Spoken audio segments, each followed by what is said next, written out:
1456년 6월 2일 밤, 한양의 어느 집, 한 남자가 장인의 집 문을 두드립니다. 급박한 발걸음이었습니다. 장인어른, 급히 드릴 말씀이 있습니다. 밤늦은 시각, 사위의 다급한 목소리에 장인이 문을 엽니다. 사위의 얼굴은 창백했습니다. 이 남자의 한마디가 역사를 바꿉니다. 70명이 넘는 사람이 목숨을 잃습니다. 충신들은 사지가 찢기고 그 가족들은 노비로 전락합니다. 그리고 이 남자는 공신이 됩니다. 말 한 피를 하사받고 높은 벼슬에 오릅니다. 동지를 팔아 부귀영화를 얻은 것입니다. 그의 이름은 김질. 오늘은 사육신을 밀고 한 배신자 김질의 이야기입니다. 김질은 누구였을까요? 1422년 안동 김씨 명문가에서 태어납니다. 그의 집안은 화려했습니다. 대대로 높은 벼슬을 한 명문가였습니다. 증조부 김사영은 조선 개국공신이었습니다. 고려의 명장 김방경의 후손이기도 했습니다. 김질은 태어날 때부터 엘리트였습니다. 1450년 김질은 문과에 급제합니다. 그의 나이 28. 당시 문과 급제는 조선 최고의 스펙이었습니다.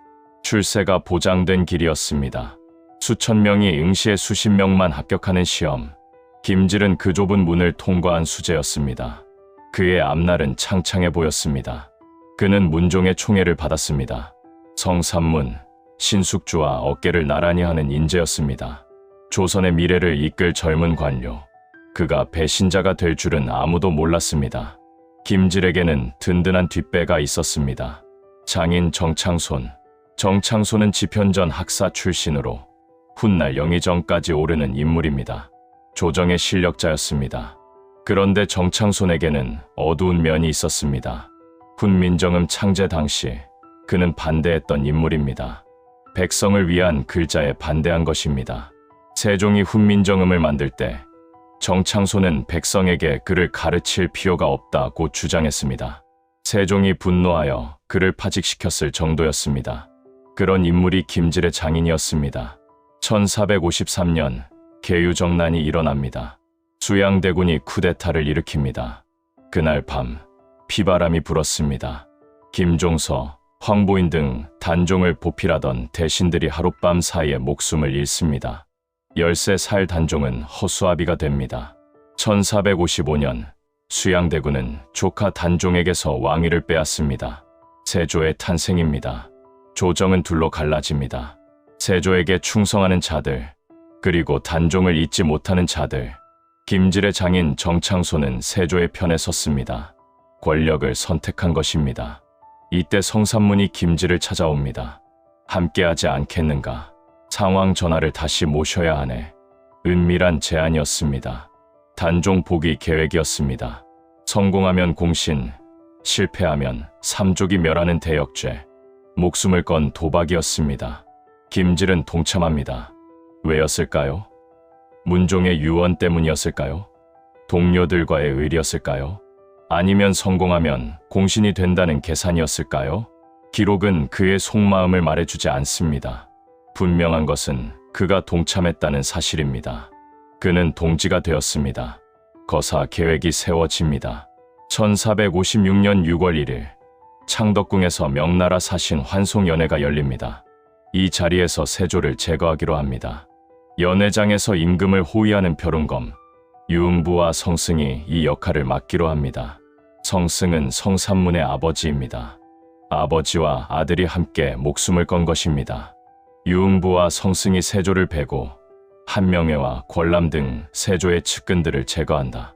혼란 속에서 단종을 다시 왕으로 모신다. 치밀한 계획이었습니다. 그런데 거사 당일 청천벽력 같은 소식이 전해집니다. 벼룬검이 교체되었습니다. 계획이 틀어진 것입니다. 유흥부와 성승 대신 다른 사람이 임금 옆에 서게 된 것입니다. 한명회의 건이었습니다. 연회장이 좁다는 이유였습니다. 우연이었을까요? 누군가 눈치챈 것이었을까요? 거사는 연기됩니다. 유흥부가 분노합니다. 기회는 지금뿐이오. 다음은 없소. 그는 당장 뛰어들겠다고 했습니다. 그러나 성삼문이 만류합니다. 상황이 닥칠 수 있소. 다음을 기약하자. 결국 거사는 미뤄집니다. 이때 김질의 마음이 흔들립니다. 거사가 연기되었다. 언제 다시 기회가 올지 모른다. 그 사이에 발각되면 어떻게 되는가? 삼족이 멸한다. 나만 죽는 게 아니다. 아내가 죽는다. 어린 자식들이 죽는다. 늙은 부모가 죽는다. 형제들이 죽는다. 김질은 밤잠을 이루지 못합니다. 성공 가능성은 얼마나 될까? 벼룩검도 교체되었다. 이미 누군가 눈치챈 것 아닐까? 불안이 공포로 바뀝니다. 공포가 결심으로 바뀝니다. 6월 2일 밤, 김질은 장인 정창손의 집으로 향합니다. 발걸음이 무거웠습니다. 정창손은 세조의 측근, 그에게 말하면 목숨을 건질 수 있다. 김질이 입을 엽니다. 장인어른, 사실은, 그리고 모든 것을 털어놓습니다. 누가 참여했는지, 계획이 무엇인지, 언제 거사하려 했는지, 동지들의 이름을 하나하나 댑니다. 성삼문, 박팽년, 이계, 하의지, 유성원, 유응부. 야사에 따르면 정창손은 사위를 보며 이렇게 말했다고 합니다. 이 더러운 놈, 내가 동지를 팔아 목숨을 구하려 하느냐. 경멸의 눈빛이었습니다. 그러나 정창손도 연좌될 것이 두려웠습니다. 사위가 연루되면 자신도 위험했습니다. 장인과 사위는 같은 배를 탄 것입니다. 정창손은 김질을 데리고 궁으로 달려갑니다. 세조에게 밀고합니다. 김질의 배신, 함께 죽자고 약속한 동지들을 판 것입니다. 그날 밤, 체포가 시작됩니다. 성삼문의 집에 군사들이 들이닥칩니다. 성삼문, 박팽년, 하의지, 이계, 유응부, 줄줄이 잡혀갑니다. 도망친 사람은 아무도 없었습니다. 그들은 이미 죽음을 각오하고 있었습니다. 유성원은 체포되기 전 스스로 칼을 들었습니다. 고문으로 동지들의 이름이 새어나갈 것을 두려워한 것입니다. 세조는 직접 신문에 나섭니다. 성삼문이 끌려옵니다. 세조, 내가 나를 죽이려 했느냐? 성삼문, 그렇소. 상황 전하를 다시 모시려 했소. 고문이 시작됩니다. 달군, 쇠가 성삼문의 다리를 뚫습니다. 피가 바닥에 흥건합니다. 그러나 성삼문은 끝까지 세조를 왕으로 인정하지 않았습니다. 전하, 대신 나으리라 불렀습니다. 신하가 임금에게 절대 쓸 수 없는 말이었습니다. 목숨보다 의리를 택한 것입니다. 김질은 이 광경을 보았을까요? 자신이 판 동지들이 고문당하는 모습을, 사지가 찢기는 모습을. 기록은 김질이 어디 있었는지 말해주지 않습니다. 1456년 6월 8일 군기감 앞 거열형이 집행됩니다. 성삼문, 이계, 하의지, 유응부, 사지가 찢깁니다. 그러나 비명은 없었습니다. 그들은 끝까지 의연했습니다. 박팽년과 유성원은 이미 옥중에서 숨을 거두었습니다. 그러나 세조는 분이 풀리지 않았습니다. 이미 죽은 그들의 시신마저 거열형에 처합니다. 연좌제가 시작됩니다. 가족들이 줄줄이 잡혀갑니다. 70명이 넘는 사람이 처형됩니다. 여자들과 아이들은 노비가 되어 공신들에게 나눠집니다. 성삼문의 아버지 성승도 함께 처형됩니다. 아버지와 아들이 같은 날 죽은 것입니다. 3대가 몰살당한 집안도 있었습니다. 그리고 김질, 그는 어떻게 되었을까요? 좌익공신 3등에 책봉됩니다. 세조는 그에게 말 한 피를 하사합니다. 동지 6명의 목숨, 70명이 넘는 사람들의 목숨, 그 대가가 공신 책봉과 말 한 필이었습니다. 김질은 승승장구합니다.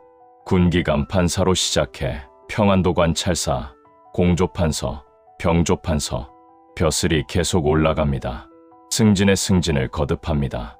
우참찬, 경상도 관찰사를 거쳐 우의정까지 오릅니다. 좌의정에도 오릅니다. 상락부원군에 봉해집니다. 조선 최고 위층이 된 것입니다. 세조가 죽은 뒤에도 그의 권력은 계속됩니다.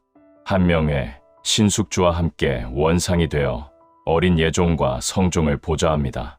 나라의 어른이 된 것입니다. 경국대전 편찬에도 참여합니다. 나라의 기틀을 세우는 일에 배신자의 이름이 올라간 것입니다.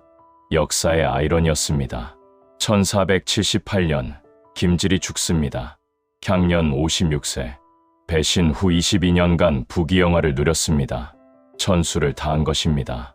시오는 문정, 학문이 넓고 바르다는 뜻입니다. 동지를 판 배신자에게 바르다는 시오가 내려진 것입니다. 사육신은 역적으로 죽었습니다. 가족들은 노비가 되었습니다.